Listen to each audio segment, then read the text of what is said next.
Hello friends, I hope you are doing well. Welcome once again to my channel English Prose and Verse. Today we are going to learn 10th standard first flight chapter, and name of the chapter is The Sermon at Banaras. The writer of this chapter is Betty Renshaw, and this extract has been taken from a book named as a values and voices. Values and voices book से एक छोटा सा एक chapter निकाला है जिसके writer है Betty Renshaw. तो let us understand the meaning of the title the sermon at Benares. आपको पता है बनारस एक प्लेस है इंडिया में, बहुत ही होली जगह है, बहुत ही पवित्र जगह है बनारस, सबको पता है। सरमन क्या होता है, बेसिकली सरमन क्या होता है? देखिए, जो रिलीजियस टीचिंग्स बताते हैं रिलीजन के बारे में या लाइफस्टाइल के बारे में, what is good for human being, what is bad, philosophical बातें, डेथ, जन्म मृत्यु का कारण, इस तरह प्रीचिंग करते, एक तरह से रिलीजियस टीचिंग देते, उसको सरमन कहते हैं। यानी कि बनारस की जगह पे जो सरमन दिया गया बुद्धा द्वारा, वो टाइटल है द सरमन एट बनारस। आपको पता है कि बुद्धा का ओरिजिनल जो नेम था बाय बर्थ था वो सिद्धार्थ गौतम था, एंड उनका जन्म, he was born in north India में उनका जन्म हुआ। जब 12 साल की उम्र थी तो उनको हिंदू स्क्रिप्चर के जो स्कूल्स होते थे वहाँ पे उनको टीचिंग के लिए या पढ़ने के लिए उनको भेजा गया, जो पुराने ज़माने में या उस समय एक तरह से अपन उसको गुरुकुल बोलते हैं। गुरुकुल में जो किंग्स होते थे, जो प्रिंस होते थे, वो पढ़ने जाते थे। 4 साल वहाँ पे उन्होंने पढ़ाई करी और 4 साल के बाद में वो वापस आए।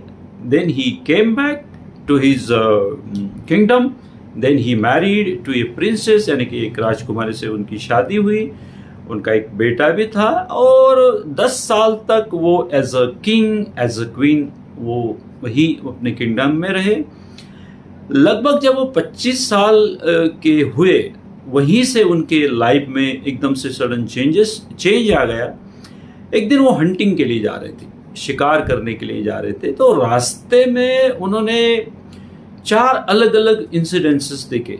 पहला इंसिडेंट उन्होंने देखा कि बहुत ही ए सिक मैन, बहुत ही एक बीमार सा आदमी देखा, तो उसका इतना ज़्यादा बीमार था तो उसका दुख देख के वो एकदम से ही was moved with his pen.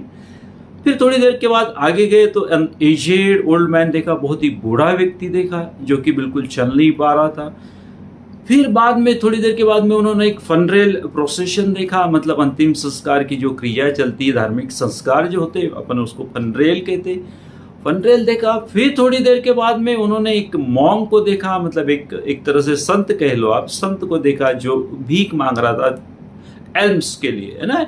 A monk was begging for elms, मतलब एक संत टाइप का, साधु संत टाइप का आदमी था, वो कुछ मांग रहा था, भिक्षा मांग रहा था।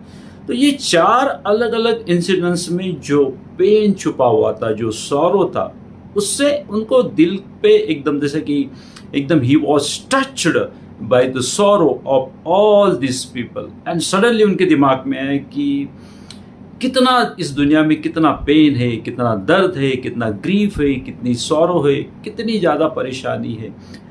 तो I want to get an enlightenment, मुझे आत्मज्ञान की प्राप्ति करनी है। और आत्मज्ञान की प्राप्ति करने के लिए उन्होंने अपना महल छोड़ दिया और घर से बाहर निकल गए। 7 साल तक वो भटकते रहे, यहाँ वहाँ, एनलाइटमेंट के चक्कर में, यानी ज्ञान का प्रकाश पाने के लिए क्या सच है, क्या झूठ है, क्या जीवन है, क्या मृत्यु है, इसको कहते हैं एनलाइटमेंट, यानी आत्मा का ज्ञान होना, यानी पूरी तरह से एकदम से सारे चक्र खुल जाना और आत्मज्ञान का प्रवेश हो जाना शरीर में। तो 7 साल तक वो भटकते रहे, 7 साल तक उनको एनलाइटमेंट मिला नहीं। फिर फाइनली उन्होंने एक ऐसा निश्चय कर लिया, he was determined to get an enlightenment. So he sat under a peepal tree, और पीपल ट्री के नीचे वो बैठ गए। पीपल का एक पेड़ था वहाँ, उसके नीचे बैठ गए और ऐसा सोच के बैठे, यानी कि कसम खा ली, शपथ ले ली कि जब तक मुझे आत्मा का प्रकाश, आत्मज्ञान नहीं होता, ज्ञान का प्रकाश मुझे नहीं मिलता, एनलाइटमेंट नहीं मिलता, तब तक मैं यहाँ से उठूँगा नहीं। और 7 दिन के अंदर ही उनको एनलाइटमेंट मिल गया। एनलाइटमेंट मिलने के कारण वो जो पीपल का जो पेड़ था उसको उन्होंने रीनेम्ड किया एज अ बोधि ट्री, यानी कि tree of wisdom, tree of wisdom का मतलब होता है ज्ञान का प्रकाश देने वाला पेड़। तो ही ट्री ऑफ विजडम, विजडम यानी कि बहुत सारी क्वालिटीज़ मिला के विजडम कहा जाता है। और वहीं से उन्होंने अपनी प्रीचिंग की जर्नी चालू करी। प्रीचिंग मतलब मैंने जैसे शुरुआत में बताया कि जो सीकर्स होते हैं, जो परेशान लोग हैं, है ना, आपने कई बार देखा होगा साईं बाबा या बुद्ध फिल्मों में वगैरह में या सीरियल में कहीं ना कहीं देखा होगा, पेड़ के नीचे बैठ के ये उपदेश करते हैं, रिलीजियस टीचिंग देते हैं, लाइफस्टाइल के बारे में बताते हैं, एक तरह से how to lead peaceful life, है ना, जीवन का सच्चा मार्ग क्या है, ये सारी टीचिंग करते। तो वहाँ उन्होंने बनारस में पहला उन्होंने जो अपनी जो प्रीचिंग थी, गंगा नदी के किनारे जो होली डिपिंग के लिए फेमस है वो जगह, उस जगह से उन्होंने पहला उपदेश दिया। और वो जो उपदेश था वो इस लेसन में दिया गया है। और वहीं से उनका नाम सिद्धार्थ गौतम से गौतम बुद्धा हो गया। आपने एक बात नोट करी होगी, उनका जो लाइफ स्पैन दिया है वो है 563 BC टू 483 BC। सबसे पहले BC का मतलब समझिए। BC मतलब होता है बिफोर क्रिस्ट। लेकिन आपने ये बात नोट करी होगी कि बड़ी फिगर पहले है और छोटी फिगर बाद में। 563 पहले है और 483 बाद में है। शायद आप कंफ्यूज हो गए होंगे। इसमें आप समझिए कि जो बिफोर क्राइस्ट जो काउंटिंग होती थी वो निगेटिव में होती थी। यानी कि अगर अपने को अगर लाइफ स्पैन निकालना है तो कैसे करेंगे, -483 माइनस फिर -563, तो ये माइनस माइनस प्लस हो जाएगा। फिर आपका क्या बनेगा, -483 plus 563 is equal to 80 years. मतलब बुद्धा का जो लाइफ था वो 80 ईयर्स का था। शायद आपको ये कंफ्यूजन हो, इसलिए अपन ने इसको क्लियर किया। अब अपन जो इसकी मेन जो कहानी है, जो मेन स्टोरी है, उसके ऊपर आते हैं अपन। तो यहाँ पे जो मेन कैरेक्टर है उसका नाम है Kisa Gautami, and she had a only son, मतलब एक ही बच्चा था, एंड ही डाइड। भाई एक माँ का सिर्फ एक ही लाल है, एक ही बच्चा है और वो भी मर गया, तो उस माँ को कितनी तकलीफ हुई होगी। तो she was continuously crying, she was in a great grief, बहुत दुख में पड़ गई वो, और कुछ समझ नहीं आ रहा था। तो वो अपने बच्चे को just she carried her dead child in her lap and went house to house, neighbours के पास जा रही है, and asking for the medicine. अब वो जिस घर में भी जाती थी तो कि भाई मुझे मेडिसिन दो, please give me some medicine so that I can cure my dead child. अब लोगों ने देखा कि शी हैज़ गॉन मैड, ये लेडी जो है पागल हो गई है, मरे हुए बच्चे के लिए मेडिसिन मांग रही। ऐसे घर टू यानी हाउस टू हाउस वो जा रही है, लेकिन उसको कोई मेडिसिन मिल नहीं रही। फाइनली एक आदमी को जब वो मिलती है तो वो आदमी कहता है कि I can not give the medicine, यानी कि वो मेडिसिन मैं आपको नहीं दे सकता, but I can suggest you one name who is a physician and who can give you the medicine. तो बोलती कि आप मुझे जल्दी से बताइए, मैं उनके पास जाऊंगी and I will ask him for the medicine. Then that man told her that go to Shakya Muni, that is a Buddha. आप बुद्धा के पास चले जाओ, वो डेफिनेटली आपको जो है मेडिसिन दे देंगे। फिर वो बुद्धा के पास जाती है एंड माई लॉर्ड करके बोलती है कि my lord give me some medicine so that I can cure my dead child. तो बुद्धा जवाब देते, बड़ी शांति से जवाब देते, okay I will give you medicine, you just bring me a handful of mustard seed, यानी कि एक मुट्ठी भर मस्टर्ड सीड। मस्टर्ड यानी कि सरसों और सीड यानी कि बीज, यानी मस्टर्ड के यानी कि सरसों के दाने ले आओ, एक मुट्ठी भर दाने ले आओ और मुझे दे दो, मैं तुमको मेडिसिन दे दूंगा। वो थोड़ा सा उसको रिलीफ मिल गया कि चलो मुझे कुछ तो रास्ता मिला, बट ऑन वन कंडीशन। आगे बुद्धा ने ऐड किया, but only on one condition, the mustard seed must be taken from a house where no one had died, यानी कि तुमको ऐसे घर से वो सरसों के बीज लाने हैं जहाँ पे कभी भी किसी की भी, ना डॉटर की, ना सन की, ना मदर की, ना फादर की, ना रिलेटिव की, ना फ्रेंड की, किसी की भी मृत्यु नहीं हुई है। ऐसे घर से तुम मुझे हैंडफुल ऑफ मस्टर्ड लेके आओ, मैं तुमको मेडिसिन दे दूंगा। फिर वो हाउस टू हाउस जा रही है, लोग देने के लिए तो तैयार है कि भाई ये ले लो। फिर वो पूछती थी कि did somebody like your mother, father, daughter, son die in your family? तो जवाब उसको मिलता था कि yes, the dead are many but the living are very few, यानी कि मरे हुए लोग हमारे घर में ज़्यादा है और जो जीते हैं मतलब जो जीवित लोग हैं वो कम है।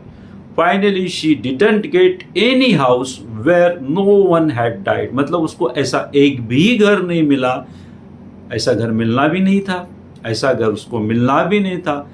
शाम तक वो घूमती रही house to house asking for the medicine, but till evening she didn't get such kind of a house where no one had died.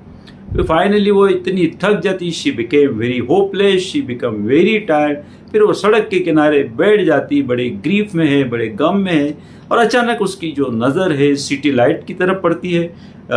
Light चमक रहे फिर बुझ रहे, मतलब धीरे धीरे शाम हो रही है। अभी बहुत पुरानी बात है, तो धीरे धीरे मतलब अंधेरा छा रहा है, और लाइट जो है, लाइट वो दूर से देखती कि थोड़े से टिमटिमा रहे, फ्लिकर कर रहे, और फिर धीरे धीरे वो एक्सटिंग्विश भी हो रहे, यानी कि फ्लिकरिंग कर रहे, जल रहे, फिर बाद में बुझ रहे।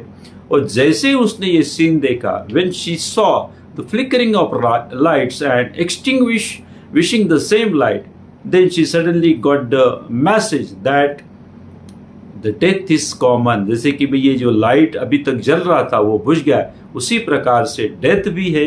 It is a kind of a unavoidable incident in a life and it is common to all, मतलब ये बिल्कुल कॉमन है। ना मुझे ऐसा कोई घर मिला जहाँ पे किसी की भी मृत्यु नहीं हुई है। ये लाइट भी अभी जल रही क्योंकि अंधेरा हो चुका है ना, वो total darkness spread over the total city. So she got a message that death is very common to all. Then she again came to Buddha, and Buddha then told her that the life is full of trouble, suffering and pain, and whoever, यानी कि जो भी जिसने भी जन्म लिया है वो एक ना एक दिन उसकी डेथ अनअवॉइडेबल है। It is the bitter truth of the life, we cannot avoid the death, death is the ultimate truth of the life. यानी कि अगर जीवन की कोई सच्चाई है तो वो है मृत्यु, यानी कि मृत्यु एक ऐसी सच्चाई जिसको टाला नहीं जा सकता। फादर अपने सन को नहीं बचा सकता, रिलेटिव्स थोड़ी देर लैमेंटिंग कर लेते हैं, थोड़ी देर विलाप कर लेते हैं, बाद में वो चुप हो जाते हैं, और एक ना एक दिन बारी बारी से सबको जाना ही है। बस अगर फिर अभी इसमें रास्ता क्या है कि जिसने अपना सारा स्वार्थ, सारा जो सेल्फिशनेस है, अगर वो सरेंडर कर दिया, और जिसने एक ऐसा एरो बना लिया लैमेंटेशन से, ग्रीफ से, सौरो से, जो ओवरकम होगा, यानी कि सारे दुख से पार अगर हो जाता है, अपना सेल्फिशनेस, अगर अपना जो स्वार्थ है अगर उसको पूरी तरह से सरेंडर कर देता है, तो ये पॉसिबल है कि वो व्यक्ति इमॉर्टल या अमर या इमॉर्टेलिटी की तरफ बढ़ सकता है। लेकिन उससे पहले उसको अपना स्वार्थ त्यागना पड़ेगा।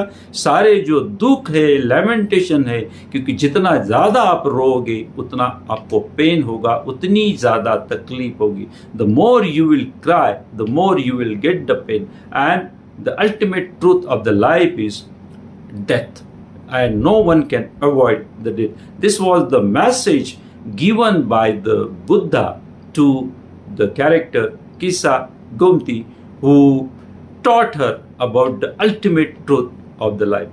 So I hope you understood this lesson. You know that I am a blogger too, and I give the link of my blog into the description box as well as in the comment box also, so you can avail all the written facilities starting from the glossary, summary and exercise, question answer जितने भी होते, मैं हर video में, मैं जो भी video upload करता हूँ, whether it is a grammar, whether it is a lesson, whether it is a poem और ऐसे जो भी मैं वीडियो अपलोड करता हूँ उसकी रिटर्न लिंक आपको मिल जाती है। आपको सिर्फ उसके ऊपर क्लिक करना है। और जैसा मैं हर वीडियो में कहता हूँ, आज भी आपको एक सिंगल रिक्वेस्ट कर रहा हूँ कि plant more and more trees for green India and green world. Thank you very much. If you like my video, please like, share and subscribe. Thank you very much for watching this video. See you in the next video. Till then, goodbye and take care of yourself. Thank you.